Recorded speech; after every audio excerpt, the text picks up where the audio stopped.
In a blood-soaked battlefield, a group of fierce naked people clashed with a lone hero, a tall barbarian with long wild hair and two gleaming axes gripped tightly in his hands. These warriors, born and raised to embrace the brutal ways of combat, surged forward with unwavering determination. Each person met his end one by one, cut down as the hero carved a path through them, leaving nothing but bodies in his wake. This clan held their honor and death above all else, seeing their ultimate purpose fulfilled only on the battlefield. Every fallen warrior left behind a legacy of valor, their sacrifice celebrated by the remaining fighters who fought even harder.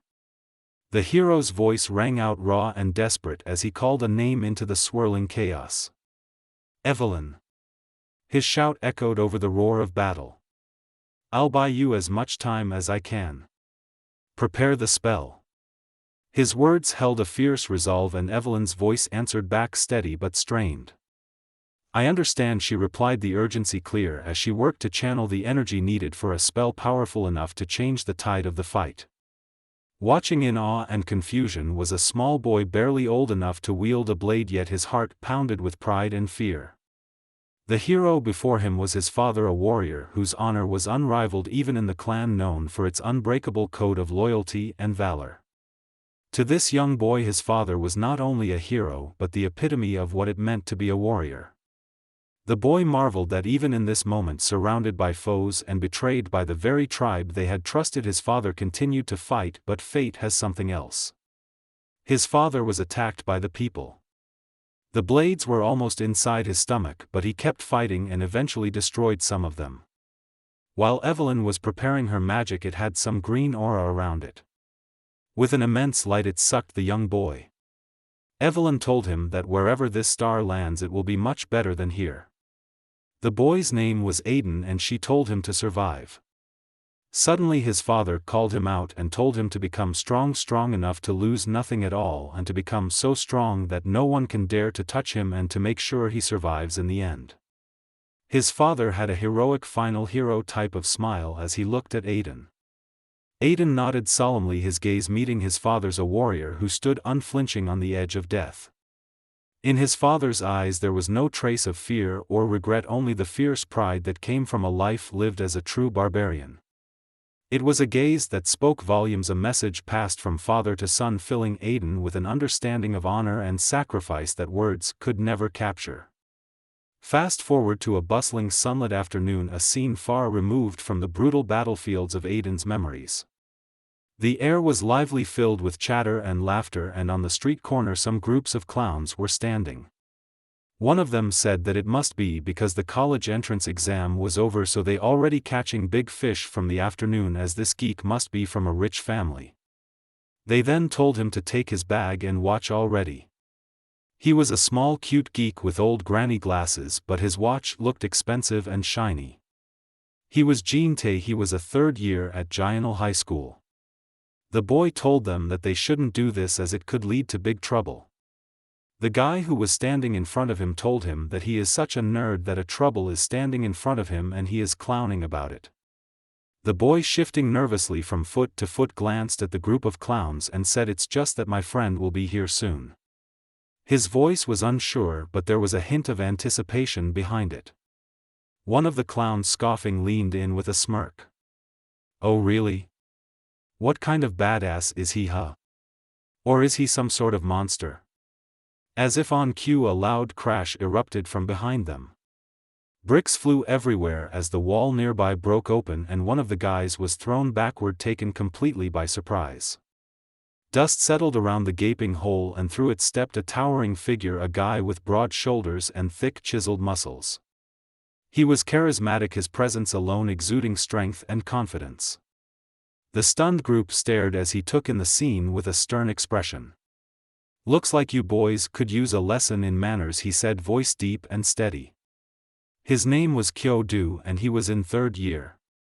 The boys were stunned to see that, and they asked him about how he punched through the wall.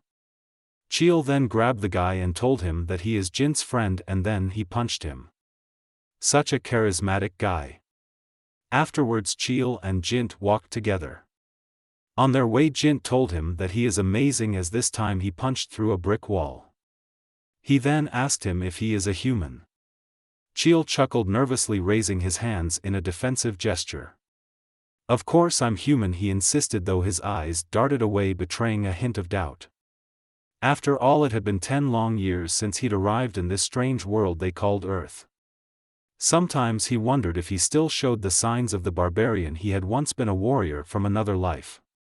Even his old friend Jint seemed suspicious lately, eyeing him carefully as if he could sense something was off.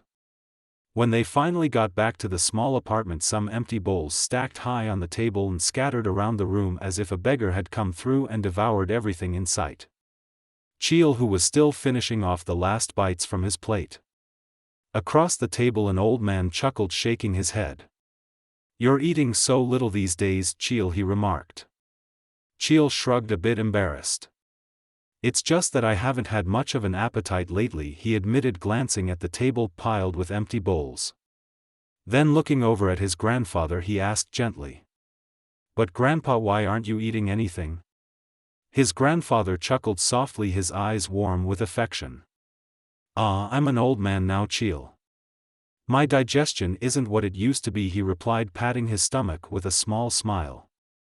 "These days just watching you eat is enough to fill me up." The person he is most grateful to is his grandfather, as he picked up a barbaric boy who had nowhere to go and then raised him without asking for anything in return. The old man then told him that he got a call from Manager Park. Our boy stopped eating at that point. The old man then asked him if he told him that he is going to be a boxer. Cheol told him that he is going to be an athlete while finishing his meal. The old man then asked him that he had won every prize there is, as isn't it going to be a waste? Our boy realized that humans and barbarians are completely different species after all. As him participating in sports, it's no different from cheating, and that goes against the spirit of fair play. Afterwards our boy got sad and realized that he is sorry for his grandpa, but there is only one path for a barbarian. Cheol sighed, his gaze distant as he thought back to his former life. To be a warrior, he said to himself. It wasn't the same as the sports humans practiced here. No games, no friendly matches. It was blood and grit battles against worthy opponents where every fight was a matter of life and death. But that was the problem with Earth. It was peaceful. Too peaceful. As he sat outside lost in thought, he heard his grandfather saying inside, breaking the quiet. "It's messed up," the old man said, eyes fixed on the television. Curious, Cheol turned to see what had caught his grandfather's attention. The news anchor's voice was tense as she reported the government has announced that they are conducting a thorough investigation into the unidentified disaster in Cheongju. The old man told him that there'd been an accident in Cheongju with over 120 casualties already. As it's something about a monster appearing, he wondered that it's the end times. Meanwhile, in the news there was some additional footage of the monster being released, as the unidentified life forms have also been spotted in the air, so they advise people to be cautious. It was the picture of some deer with wings and his eyes glowing green. Our boy started shivering. He then told his grandpa that he needs to step out for a bit. Moreover, a car was heading somewhere inside. It was Cheol who said that. It's his first long drive since his dad got him the new car. As this was likely their final mission together, he advised Cheol to get a license as well, stressing its importance. Cheol paused, recalling the unusual monster featured in the news earlier that day. It was an animal he faintly remembered from his childhood, though he couldn't initially place where he'd seen it. Slowly the realization dawned on him: this creature might be connected to the strange otherworldly place he used to call home. Jintae turned to Cheol and saying that although they called it a disaster, the scene felt far more intense than he'd expected. Soldiers were stationed everywhere and the crowd's nervous energy was palpable. Meanwhile, a few strangers cast curious glances at Cheol, clearly noticing his impressive physique. Some whispered admiring his build. It seemed he'd caught the interest of a few who admired his look. As the murmurs continued, one of the onlookers approached him, asking which group he belonged to.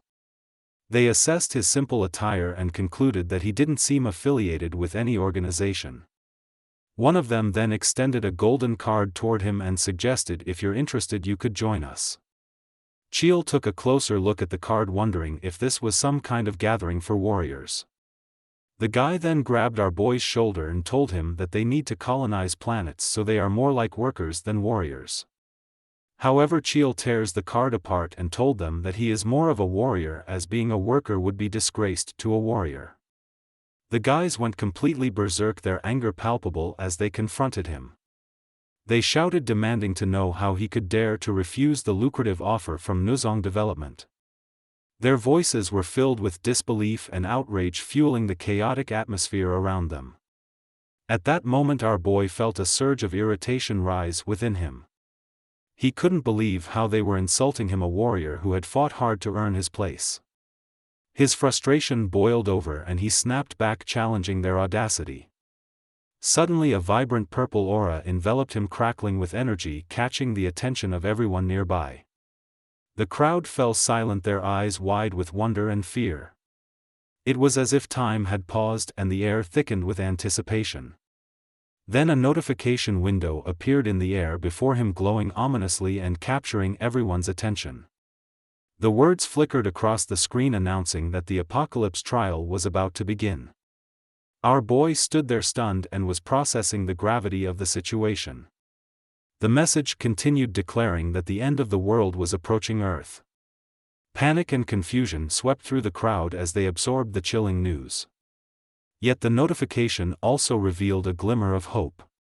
The sanctuary planet Nova extended a helping hand to the inhabitants of Earth, offering them a chance to survive the impending doom. Afterwards, an immense amount of light formed on the ground. Our boy was stunned to see about what's happening here. After a while they wondered where they were. Meanwhile, Jintae started going crazy. He told Chio that he should take responsibility as they are here because of him. Suddenly they set a notification window in front of them. They wondered what it was, as it said that the objective is to obtain a goblin coin. Jintae wondered what end trial means, since it's been saying this since earlier. Afterwards, Chio told Jintae to look up as there were a bunch of goblins standing in their way. In an instant our boy ran towards the goblin horde, wondering how long he has waited for this moment. To finally be able to confirm how strong he is. In an instant he smashed bunch of goblins, realizing that his blood is boiling as he is getting insanely excited. As his inner instinct is telling him that this is his only chance. With a single powerful punch, Chio obliterated 2 goblins in one swift move, leaving nothing but dust in his wake. Jintae, standing nearby, watched in disbelief, still struggling to process the spectacle. His mind raced with questions, marveling at how his buddy had just taken down not 2 but 3 monsters in the blink of an eye with such effortless strength and precision. As one of the goblins vanished into thin air, Jintae noticed something peculiar. A glimmering golden coin materialized above the fallen creature, hovering in the air like a prize awaiting its new owner. The sight only deepened his awe and wonder. As Keel tried to pick it, a notification window popped up saying it's a goblin coin, a Nova's basic currency of end times exam exclusive currency. Chio wondered that these are the goblin coins mentioned in the status window earlier. Afterwards, the notification window notified him once again that his end times exam has been completed, and so that he have earned the right to become citizen of Nova, as to cross the portal to enter Nova. Chio and Jintae exchanged puzzled glances, both wondering what it could mean to cross to enter the portal. The phrase seemed cryptic, loaded with implications they couldn't quite grasp. Chio, after a moment's thought, pointed into the distance and said if they're talking about a portal, they must mean that purple swirling thing floating over there. He gestured toward a shimmering violet vortex hovering just above the ground, its eerie glow casting flickering shadows around them. After a while, Jintae was all bruised up, as if he recently went to sneak into some girl's house and got beaten. He was blaming Chio for all this. He then started shouting that he threw him into a place crawling with some goblins out of nowhere, as if he's trying to get him killed. However, our boy realized that it is said that the coins couldn't be transferred, so Jintae has to fight to earn them himself. However, Jintae wasn't having any of it. He shouted at him, saying that to throw someone out of nowhere and someone who can't even fight into this. Suddenly another goblin lunged towards them, but in an instant Chio kicked him and the goblin pushed away. Chio said that there is no faster way to grow fighting firsthand. Afterwards, Chio with a cute smile on his face told Jintae that he won't let him die as he got caught up in this because of Hai, so he will take responsibility and help him. Jintae, who looked as weary as an old man, gave Chio a weary smile and said it's such an honor to have made it this far together. At least we've completed the quest. What a relief. He sighed deeply, his hands resting on his knees, savoring the small victory. Meanwhile, hidden behind a thick line of bushes, a pair of watchful eyes tracked their every move through the crosshairs of a rifle scope. A soldier whispered to his sergeant, "I see their duffel bag over there, sir." The sergeant grunted, his tone dismissive. "Probably just a couple of goblins. Either way, let's get over there and take them out, leave nothing to chance." Meanwhile, Chio and Jintae were already having fun with the duffel bag. Chio told Jintae that there are a lot of useful stuff in the duffel bag as the goblins were carrying. As there is even combat rations, so they don't have to worry about going hungry at all. Suddenly there was a gun tip on the head of Chio. There were two soldiers standing there, but one of them got shocked seeing that they are just humans. After a while they were cooking something when the soldier told them that he was so caught up he thought they were a goblin. He then asked them that why are they just two of them and completely unarmed at that. Chio told him that they ended up without knowing what kind of place this was. Jintae turned to Chio with a thoughtful expression, his voice laced with curiosity. "Do you think this end times exam is real, and if the soldiers are part of it too, then maybe everything we see in the status window is actually true?" Chio nodded, slowly considering the implications. Just then the soldier hidden in the bushes spoke quietly to his comrade. "It's official, the government is prepping for the end times too. They're saying that Nova, the planet we're supposed to migrate to, is basically stuck in the Stone Age. We'll all have to work together to build up villages and make it livable. As companies and organizations are also jumping into Nova's development to prepare for the new era, a competition unknown to the general public has already begun behind the scenes." Chio then asked him if in Nova there are many monsters like the ones they saw earlier. The soldier further said that this place is the kind of testing ground while Nova is the main stage, and that's the reason it's crucial to train here, as Nova will be even more challenging. The soldiers then offered them another duffel bag with bunch of more things. Chio was already lost in his own thoughts. He wondered about how Nova is going to be even tougher than this place. So he have to do some more hunting. Later that night they went to hunting. Jint asked him why is he doing more hunting. Chio told him that he should remember what the soldier said, as they can't sit around and they need to level up faster. Nearby a crumbling stone tower loomed with a group of goblins patrolling its base. Among them stood one unusual goblin, noticeably different from the others. It had long white hair and leaned on a twisted creepy staff adorned with charms and bones. Chio squinted, trying to make sense of the strange figure. "What kind of creature is that?" he muttered. Jint frowned, his eyes narrowing. "I don't think it's like the goblins we've faced before. It looks stronger, or at least different." Without hesitation Chio marched forward, a frying pan gripped tightly in his hand. Before Jint could react, Chio lunged forward and with one powerful swing smashed the pan against the goblin, sending them flying. After that Chio started climbing the tower. With the immense red aura around him, Chio told the tattooed goblin that he is coming for him. However, the tattooed goblin looked like he didn't give a single trash about it, and suddenly a lightning stroked the goblin. Chio realized that the goblin was a mage. Afterwards the lightning stroked Chio while Jint kept shouting for him. While being completely burned by it, Chio looked happy. He moreover enjoyed it. Afterwards another lightning stroked it, but Chio asked for more and more. He felt like electricity was running down his spine, but he could take it. He is not just a barbarian, he is also the son of a great shaman. Afterwards, Chio reached the top, having golden aura light around him. He told the goblin that the pain that doesn't kill someone makes them stronger. And just like that he smashed the goblin and broke the entire tower. In the aftermath, Chio was laying on the ground. He wondered that he managed to hang in there thanks to the magic resistance he inherited from his mother. Suddenly the coins started floating over him. He realized they are not just coins but there is something else as well.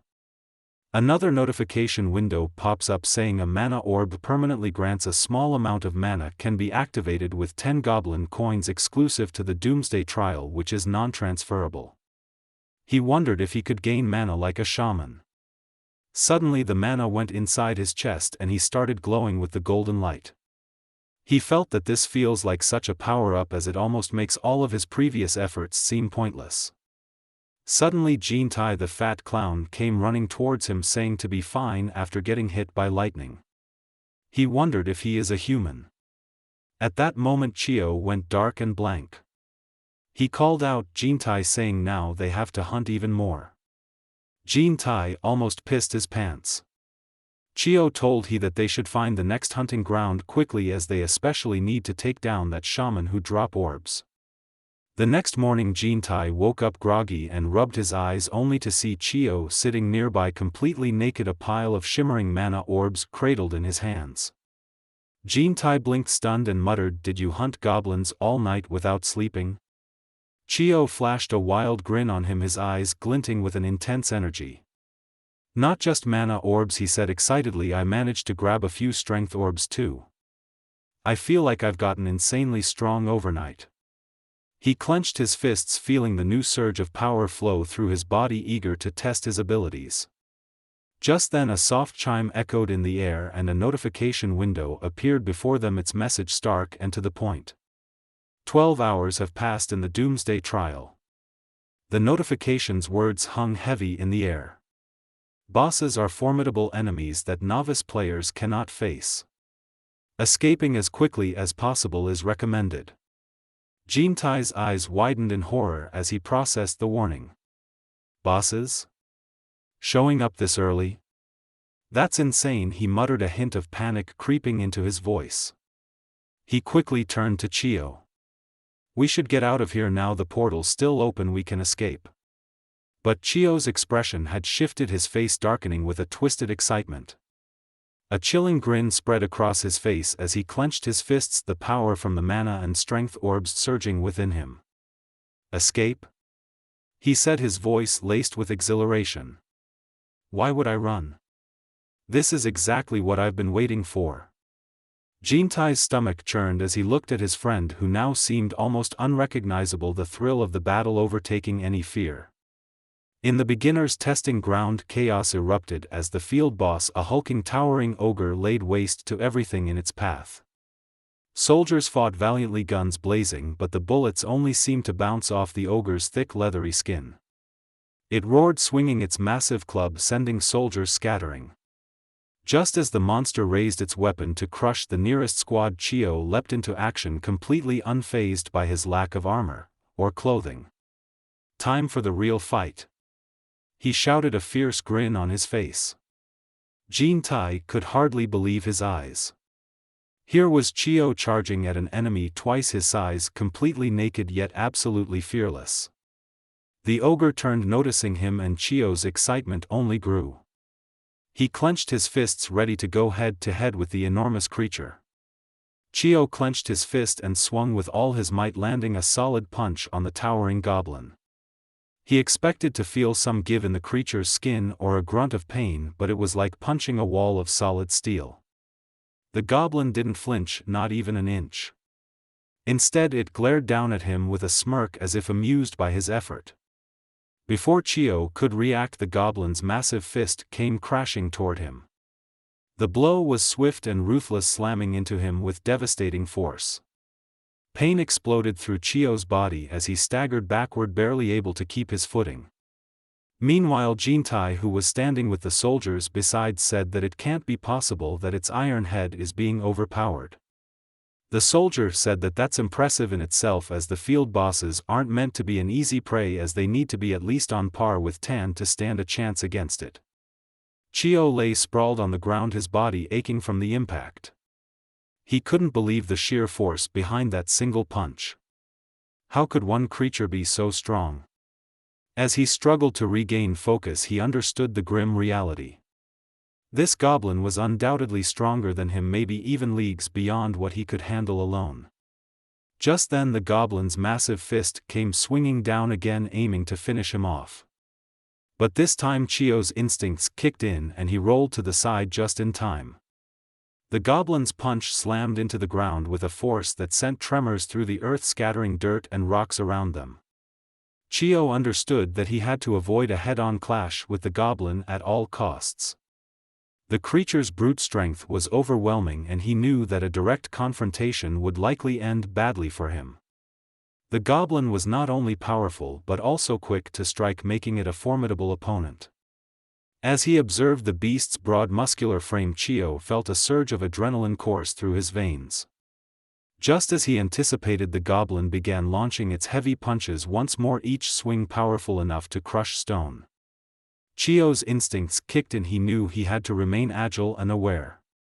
He focused intently, his eyes locked on the goblin, watching for any sign of movement. He analyzed the goblin's posture, noting the shifts in its weight and the tensing of its muscles. This time he was ready. With a combination of quick reflexes and keen observation, he managed to dodge each of the goblin's wild swings. He realized that the goblin's attacks were straightforward and predictable, making them easier to read.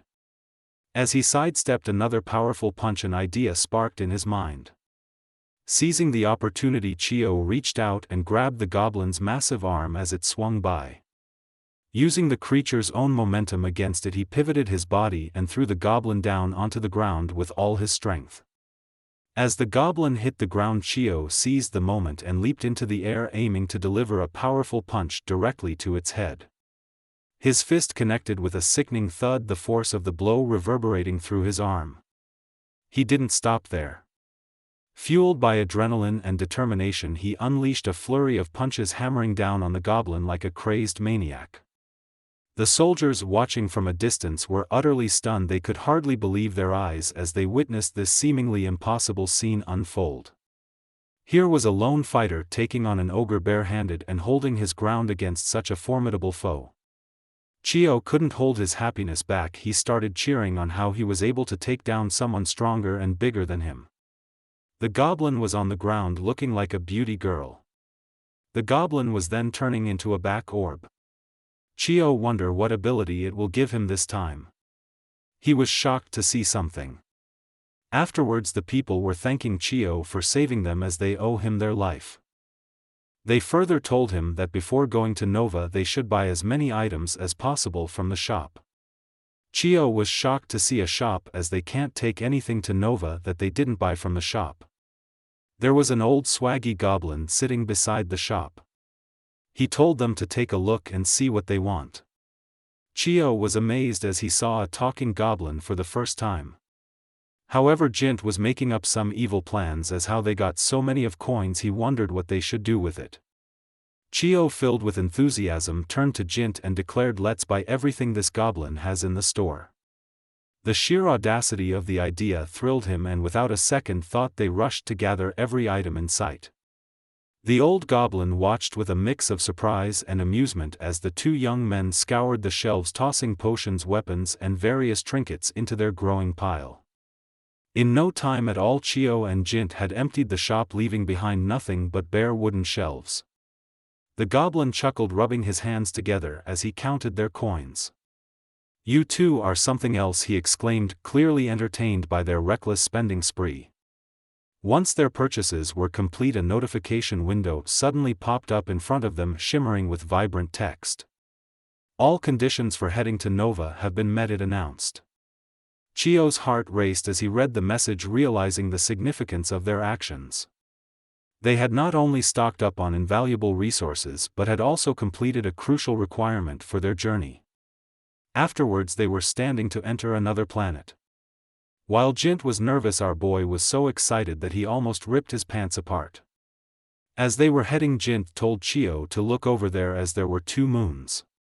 As it felt similar to Earth, yet something was different. After what felt like an eternity of anticipation, Cheo and Jint finally reached planet Nova. They stood at the edge of a breathtaking cliff, gazing out at a sprawling expanse below. Bright lights twinkled in the distance, illuminating the landscape like a sea of stars, and Cheo couldn't help but feel a surge of excitement. Jint, equally mesmerized, pointed down toward the vibrant glow. "Those lights must be where everyone is gathered," he said, a note of eagerness in his voice. But as the awe of their new surroundings began to settle, Chio's stomach growled. "Breaking the moment." "We've got a problem," Chio admitted, looking sheepish. "I'm starving." The realization hit Jint like a cold splash of water. His eyes widened as he recalled what happened when he went too long without food. "This is bad," he said. "Know what happens when he gets hungry? He turns into a beast." Jint also realized that it will take at least half a day to walk to the tent village. Suddenly a gorgeous beauty found them. She asked them if they need any help. Jint died on her beauty. He asked her if she know any place where they might find some food. She tried to seduce them with her lip-touching move. She told them that they don't seem empty-handed. Afterwards she told them to follow her, as in these end times they got to help each other. Our boys went crazy over her. After that they started following her. Upon reaching the place, her melons were almost blasting the shirt buttons. She told them that she stumbled upon this fishing spot by chance. Afterwards Jint started unpacking. He said that they can make fishing rods with the stuff they bought at the store. The girl then told them to go ahead and make the fishing rods, as she will go grab the bait she left over there. While making the fishing rod, Jint told Chio that he was worried, but he is glad they found such a goddess. Our boy was going crazy over how he was hungry. Once they finished making the fishing rods, Chio's excitement got the better of him. He couldn't wait any longer. He leaped right into the pool with a splash, ready to catch some fish and make the most of their adventure. The water felt refreshing against his skin, and he immediately began casting his line, his focus solely on the task at hand. Meanwhile Jint was still standing at the edge, feeling a strange presence behind him. Something about the air shifted, sending a chill down his spine. Curiosity getting the better of him, he turned to look over his shoulder and froze. Standing there was the same girl from earlier, flanked by a group of imposing figures. They were all muscular and menacing, their laughter echoing through the air like a chorus of mockery. "Look at this loser falling for her trick." The girl stepped forward, a smug grin on her face as she addressed Jint. "Welcome to Nova. If your friend keeps going around fishing with what little he has, he'll get robbed by guys like them," she warned, gesturing dismissively toward the group of burly men behind her. Her tone was mocking, as if she relished the thought of Chio falling victim to their schemes. Jint's irritation flared. "We were tricked by you," he shot back, his fists clenching at his sides. He couldn't believe how brazen she was, flaunting her deception so openly. She shrugged nonchalantly, her eyes glimmering with a mix of mischief and confidence. "It's just the law of nature," she replied, a hint of amusement in her voice. "The weak get eaten and the strong survive. You two should have known better than to think you could fish here without consequences." Jint told them that if they mess with him they will seriously regret it. The long-haired dude punched Jint in the face, telling him how he is acting so tough. The guy then asked his friends about how there was a big guy with them too. They all started making fun about he must have been scared and ran away. Or he must have been hiding in the water 'cause he is too scared. Suddenly a powerful splash erupted from the water, startling everyone. Chio emerged, grappling with two crocodiles that had lunged at him from beneath the surface. The surprise attack was intense, but Chio quickly realized that he was handling the situation with an unexpected ease. As he fought off the reptiles, a surge of adrenaline coursed through him, and he remembered the ability he had inherited from the black ogre they had encountered earlier. It was a remarkable gift, one that allowed him to withstand the powerful jaws of the crocodiles without suffering any injuries. He felt invincible, his body moving fluidly as he dodged their bites and retaliated with swift punches. "This is amazing," Chio thought, exhilarated by his newfound strength. The ability to not get a scratch after being bitten by an alligator felt like hitting the jackpot. Once Chio finally subdued the two crocodiles, he dragged their lifeless bodies onto the shore, panting but exhilarated. He glanced over at the group watching him, his confidence surging. "So who are you guys? He called out, his tone steady and challenging. He felt prepared for whatever they might throw at him next. After all, he had just taken down two formidable foes. Meanwhile, Jintae stood off to the side, his emotions spilling over. Tears welled in his eyes as he pointed an accusatory finger at the girl. "They tricked me completely," he wailed, sounding more like a child than a young man in a world of danger. His frustration and embarrassment bubbled to the surface, and he felt utterly foolish for having fallen into her trap.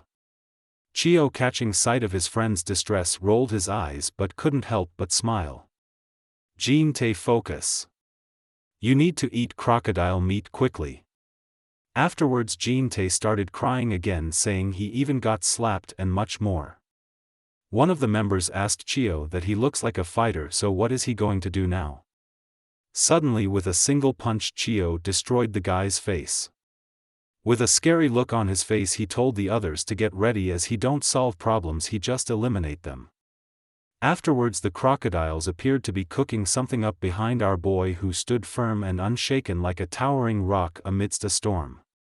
He spoke with a steady voice, revealing that these individuals had been extorting money from newcomers like themselves, preying on their inexperience and vulnerability. They all sat together, clustered like a bunch of mischievous clowns, the chaotic energy between them almost palpable. He went on to explain that they weren't just random troublemakers. They were thugs belonging to an infamous organization known as the Dragon Turtle Faction, notorious for their ruthless tactics and iron grip over the underbelly of the area. Cheo then asked another guy who looked young if he was the leader. He told him that their boss's name was John Yong-gu, as he is currently the strongest in this area. The goddess told them that they are in trouble now, as their boss is incredibly powerful with the stat stones he has extorted. Cheo took a hearty bite of the alligator meat, tearing into it like a man possessed, his eyes wild with excitement. As he chewed, he muttered with a mischievous grin that their boss looked like trouble too. The group watched in shock, nearly trembling. He was just tearing through the meat with his teeth like it was the easiest thing in the world. His ferocity left them feeling small and uneasy, glancing nervously at each other. Without missing a beat, Cheo stood up, wiped his hands, and commanded them to lead the way. He wanted to see this so-called boss for himself, and from the look in his eyes there was no room for refusal. At the Yong-gu faction headquarters, Cheo charged forward, taking down two men effortlessly with a single arm blow, his strength seeming almost unstoppable. As he looked around, he chuckled to himself, realizing that the toughness of the alligator meat was only just starting to digest, fueling his energy even further.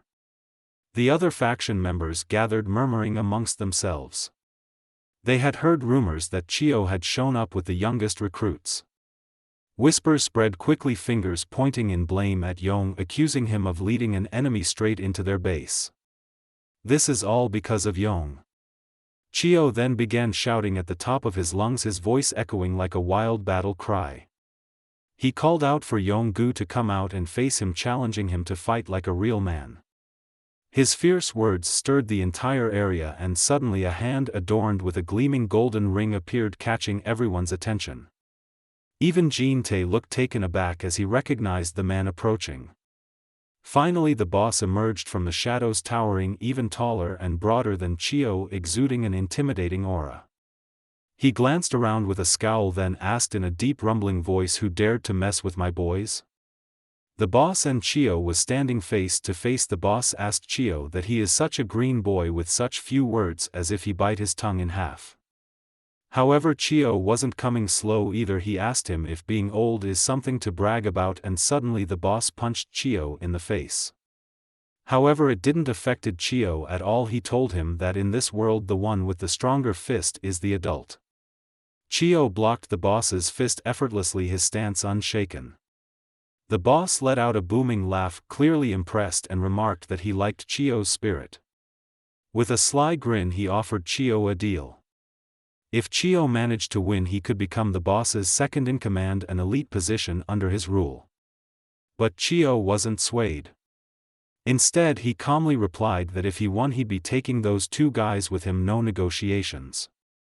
With their terms set, Cheo launched forward, aiming a fierce punch at the boss, who stood his ground like a fortress. The blow landed squarely on the boss's stomach, but he barely flinched, absorbing it with a smirk as if testing Cheo's strength. Jint was stunned to see how Cheo's fist was blocked. The younger guy who was standing beside him said that the boss has eaten 12 stat stones and more than half of them are strength stat stones. And at that level it's almost like ogre's skin. The boss knew that his skin was almost at a level comparable to an ogre's, but he still wondered why Kyo's fists were getting through him. While fighting with each other, Cheo told him that he haven't met someone this tough since the ogre. Cheo managed to push back the boss. The boss told him that it's because he is a kid. The boss raised his fist ready to land a powerful blow on Cheo. But just as his fist came crashing down, Cheo reacted in sync, meeting the attack head-on with his own fist. The two punches connected mid-air with a thunderous impact, and a sudden shockwave radiated from their clash, sending dust swirling around them. For a moment the boss's confident expression faltered. He could feel the force behind Cheo's punch reverberate through his own arm, a sharp jolt that was unmistakable. His face tightened, betraying a hint of pain and surprise. And turns out his fingernails broke. A notification window suddenly popped up displaying text. Giant's hide consists of an epidermis tougher than steel. Intrigued, Cheo looked down to see his own skin start to glow a faint green. He grinned, saying that he was lucky to have landed that hit. Could this be the real ogre skin effect? The realization seemed to fuel his confidence. Without hesitation, Cheo seized the boss's neck with one arm, holding him firmly, and drew back his other arm to deliver a crushing punch. But before he could strike, the crowd erupted in protest, shouting that they would fight to defend their boss. Just as the mob began to surge forward, a group of familiar faces, the young clown gang, stepped in front of them, arms crossed and blocking the way. "This is a fair fight," one of them declared. "If you insist on interfering, you'll have to deal with us first." One of the guy told him that he swore loyalty to the Dragon Turtle faction and asked if this is betrayal. Yang told him that he simply pledged his allegiance to the strongest. As if he is going to be branded a traitor anyway, he might as well go all in. Out of nowhere the crowd saw their boss hurtling through the air, tumbling over them like a rag doll before crashing into the ground with a thud. He no longer looked like the feared leader, but rather a pitiful, beaten old man. His face twisted in desperation as he begged for someone, anyone, to save him. Above them all, Cheol hovered in midair, glowing with a radiant aura that made him look like a legendary hero, even more imposing than any superstar. With one decisive, powerful punch he brought the fight to an end, his fist crashing down like a hammer of judgment. Cheol landed gracefully, his skin gleaming, and shook his head in disappointment. A boss begging for his life, pathetic, he thought. Afterwards they grabbed all the belongings of the Dragon Turtle factions. However, as they were heading to leave, the boss with his servants were on the ground. The boss asked Cheol if he could ask one thing. He asked him that he has never seen his face anywhere, so from which organization is he from? Cheol was dumbfounded to hear that, since H is a high school sophomore. The clown gang's faces were to be seen. Afterwards the gang thanked Cheol for taking them in. Cheol realized that the way of the barbarian is to grow stronger through battle. As he also got his first underlings, however, despite his victory, a pang of self-doubt gnawed at Cheol. He couldn't shake the feeling of weakness, remembering that fleeting moment when he'd hesitated. That brief pause haunted him. If his father had witnessed it, Cheol was certain he'd have been disappointed. The thought sparked a fresh wave of anger within him, a burning resolve to get stronger and take down anyone who stood in his way. Determined, he turned sharply and called for Jintae, but then quickly corrected himself, addressing him as commander with newfound respect. "Commander," he said, voice firm. "Did you give instructions to the kids? They'll need it if they're going to make it here." Jintae's eyes widened in surprise and delight at being addressed as commander. A smile broke across his face as he replied, "I instructed the kids to set up the tents, they should be ready soon." Cheol nodded but quickly shifted the conversation. "We don't have time to waste, we're heading out," he declared. Jintae was curious. "Where are you planning on heading next?" he asked, a hint of uncertainty creeping into his tone. Cheol turned to him with a creepy, almost manic glint in his eyes. I've decided our next destination. After adjusting his glasses, Jintae told Cheol that there is something over there. Cheol told him that his instincts are telling him that if they go beyond that they can become stronger. The place they were looking at looked like a sharp Egypt pyramid. Next day in the morning they all were standing in lines like they are in school. Cheol told them that they did a great job building a tent. Cheol further informed them that from this point on they would be crossing the river. Jong couldn't help but feel a mix of excitement and apprehension. He pondered over the enormity of their undertaking. They were venturing into a new continent, one that no one had ever attempted to subdue before. It was a daunting task filled with unknown challenges and dangers. After a moment of contemplation, Jong turned to Cheol and asked, "When do you think we will be back?" Cheol shrugged his shoulders nonchalantly, replying, "I don't have any specific plans for that. We'll return when the time is right, when it feels appropriate to go back to Earth." Jong then told him that the fastest portal will open in 4 days. As the portal here opens every day, and today is the day the portal opened here. As 1 day on Earth is the same as 5 days here. Jint was in ease that there was a cycle when the portal opened, as it's terrible to stay on this barbaric planet all the time. Cheol told them that they will be back in 3 days. But deep inside he realized that next time he ventured into that perilous apocalyptic world he needed to bring his grandpa along. Leaving him alone in such a harsh and unforgiving environment was simply not an option. The thought of his grandpa facing the dangers of that realm without anyone to help him filled him with a sense of dread. Turning his attention back to the boy standing before him, he felt it was important to learn more about him. After all, the information he had just shared seemed to carry weight and significance. He cleared his throat and asked, "What's your name?" The boy looked up at him, a hint of surprise in his eyes. With a shy smile he replied, "My name is Jong." However, while pointing at him, our boy told him that now he is the number 1. Jong was literally freaking out at that point. He was like, "What?" Afterwards he told them that he will refer them as 5 siblings as numbers from 1 to 5. Suddenly the cutie freaked out, asking if he is joking or something. She told him that she got a name. However, she all looked angry and serious, asking her what's the problem. She then shouted that it was nothing. She must have been startled by their big monkey. Cheol walked away, a thoughtful frown on his face. Remembering names felt like an unwelcome chore. It was a hassle that occupied his mind, especially in a world where survival was the priority. He sighed, trying to shake off the trivial concern as he focused on what lay ahead. Finally they reached the sea, the vast expanse of water stretching before them. They were on a makeshift wooden raft, the waves gently rocking it as they settled in. Jintae turned to Cheol, curiosity shining in his eyes. "Did you craft this raft?" he asked, impressed. Cheol nodded, a hint of pride creeping into his expression. "Yeah, I'm getting more experience in production," he replied. However, he was just frustrated that he has to just rowing it like this. Afterwards he started tying a knot of rope, saying he can't do this any longer. It turns out that he was doing that to himself. While Jintae asked him to sit down and what he was doing. While jumping in the water, he told Jintae that it's just too slow, so he can't hold back anymore. Afterwards he went deep in the water and then started swimming like a crazy maniac. He was moving the raft fast like plane.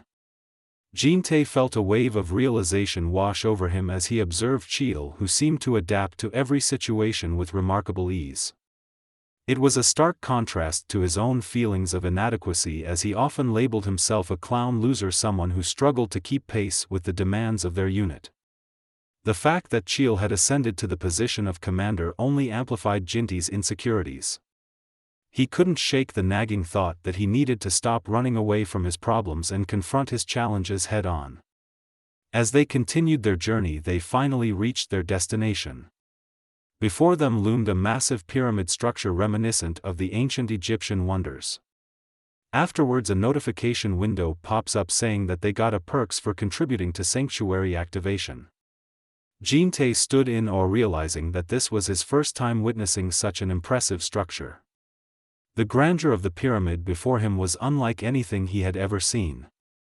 Its ancient stones seemingly whispering secrets of a long-forgotten era. Cheol, standing beside him, casually remarked that it looked good just by glancing at it, his tone light and nonchalant. "Let's get the coins first," Cheol instructed, already moving forward with a sense of purpose. However, Jintae remained frozen in place, a weird blank expression on his face as he processed Cheol's words. Summoning his courage, he called out to his friend. "Cheol," he said, "I think we should get the coins separately this time." Cheol turned to him, his brow furrowing in confusion. "What are you talking about?" he asked. Jintae further told him that with the crisis of the end world happening, he feels like he haven't done anything alone yet, so this time he want to try and do it by himself. As the sun dipped lower in the sky, casting a warm orange glow over the landscape, Cheol found himself engaged in an exhilarating battle with an ostrich-like dinosaur. With each punch he landed, he felt a rush of adrenaline. He had never encountered a monster quite like this before, and the thrill of the fight made his heart race. The creature flailed wildly, but Cheol's strikes were precise and powerful, and he couldn't help but smile as he reveled in the challenge. Just as he was about to deliver another blow, he noticed a second monster charging toward him from the side. "How dare you ambush me like that?" he shouted, anger flashing in his eyes. Without hesitation, he pivoted, channeling all his energy into a devastating smash that sent the new dinosaur crashing to the ground. With a grin spreading across his face, Cheol declared, "I'll turn you into a chicken." The area was full of coins and beads. Cheol wondered that this should be enough coins and beads. Suddenly he saw a pink light aura glowing from one of the dinosaurs. A notification window pops up notifying that it's a skill stone and it imbues magical power to throw items with greater strength and speed. He realized that it imbues magical power to throw items with greater speed and strength. Cheol was excited to test out his new skill now. He then realized that Jint was all alone, so he hopes he must be doing well. Meanwhile, Jint stood resolutely in front of a massive dinosaur, his heart pounding with a mix of fear and excitement. He shouted at the creature, daring it to come closer. As the dinosaur lumbered toward him, Jint sprang into action, quickly pulling out ropes that he had prepared for this very moment. With swift, practiced movements, he expertly ensnared the dinosaur, securing it just as it began to charge. With the creature momentarily trapped, Jint dashed behind a cluster of trees, his pulse racing with adrenaline. Gathering his strength, he emerged from his hiding spot and charged at the dinosaur, swinging a makeshift weapon he had crafted from crocodile bones. With a powerful strike, he smashed the weapon against the dinosaur's head, feeling the impact resonate through his body. After the beast collapsed to the ground, Jint fell beside it, a wave of exhilaration washing over him. He lay on the ground, panting and grinning widely, reveling in the thrill of his first monster hunt. "I can't believe I actually did it," he exclaimed, his voice filled with joy. He glanced at his weapon, a proud grin spreading across his face as he added, "I'm so glad I made a weapon out of crocodile bones." Jint stood up, a surge of confidence coursing through him. "I can now hunt on my own," he proclaimed, feeling empowered by his recent victory. He was just about to utilize his production method to enhance his newly crafted weapon, eager to make it even more formidable, when a sudden chill swept over him. He turned around only to be met with a terrifying sight. Looming behind him was a massive goblin-like monster, its hulking frame towering over him. The creature gripped a massive hammer-type weapon, its muscles bulging as it brandished it menacingly, its eyes glowing a fierce, ominous red that pierced through the dimming light of evening. It was the orc lumberjack. As he attacked Jint, he managed to jump at the right time and dodged it. He wondered that the monster is comparable to Cheol, as he has done for sure this time. As the monster moved once again to attack Jint, he got hit on his face out of nowhere. And then the monster fell on the ground. When Jint looked around to see who that was, it was Cheol. He told him that it was him, the number 2. Another notification window popped up saying it was a skill throw which imbues magical power to throw items with greater strength and speed. Afterwards, as they settled down to cook the monster they had just defeated, Cheol turned to Jint, a look of concern etched on his face. "You know, I've been worried about you," he admitted, his voice low. But I'm really glad you're still alive. We've been through a lot and it's a relief to see you here with me. Jint nodded, a faint smile breaking through his earlier worries. Thanks Cheol, I appreciate that. But I still have a lot on my mind. I need to do something about those ostrich dinosaurs and the orc that's been causing us so much trouble. Despite his determination, there was an undercurrent of doubt in his voice. The truth is, I don't think I can handle it. I've never really done anything on my own before, and that's been weighing heavily on me. Cheol placed a reassuring hand on Jint's shoulder, his grip firm and steady. Listen, you shouldn't feel discouraged, he said, looking directly into Jint's eyes. Everyone starts somewhere, and being weak right now doesn't define you. You have to remember that it's okay to not be at your strongest. What matters is that you're trying, and I believe in you. With that, Cheol reached into their supplies and offered Jint some freshly cooked meat. Here, have some of this, it's delicious, I promise. And just to clarify, it's not his meat. Cheol further told him that if he keep training he will be a great fighter. Jint wondered if he was the same Cheol he knew, as he think that he has grown up a lot since coming here. However, Cheol then told him that since he already know that he is a barbarian. He told him that he is different from a normal human being. Jint was taken aback by Cheol's comment, his eyes widening in disbelief. Wait, what are you talking about? He asked, confusion clouding his thoughts. As he processed Cheol's words, a realization struck Cheol. It dawned on him that Jint might not have known about his background as a barbarian, which explained his shocked reaction.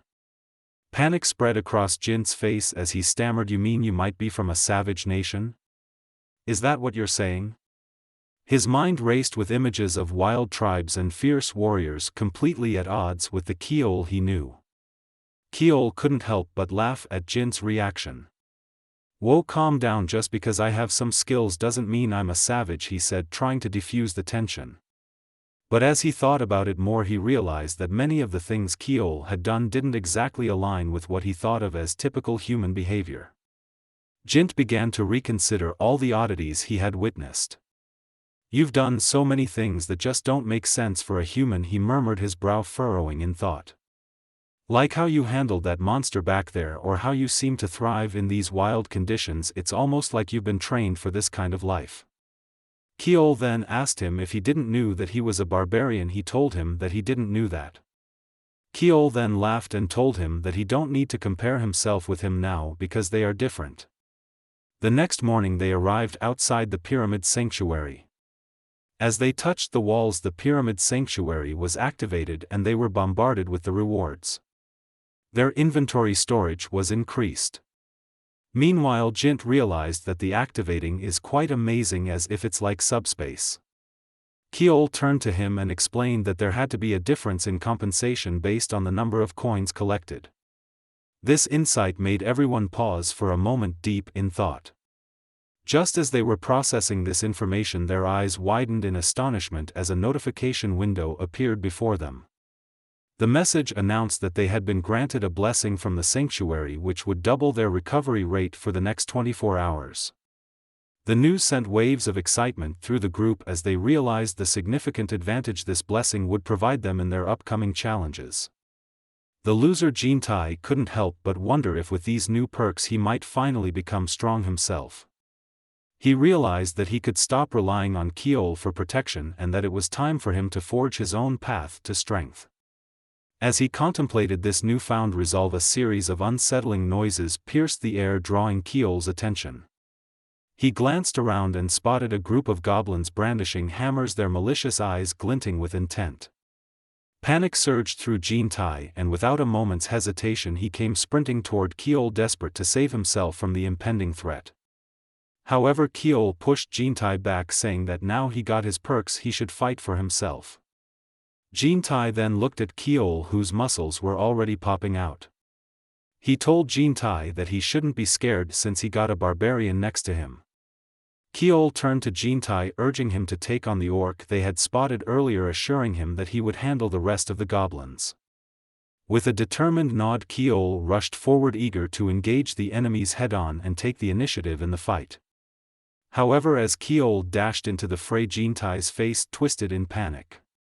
"Wait, I thought we were going to fight together," he exclaimed, his voice rising in a mix of fear and disbelief.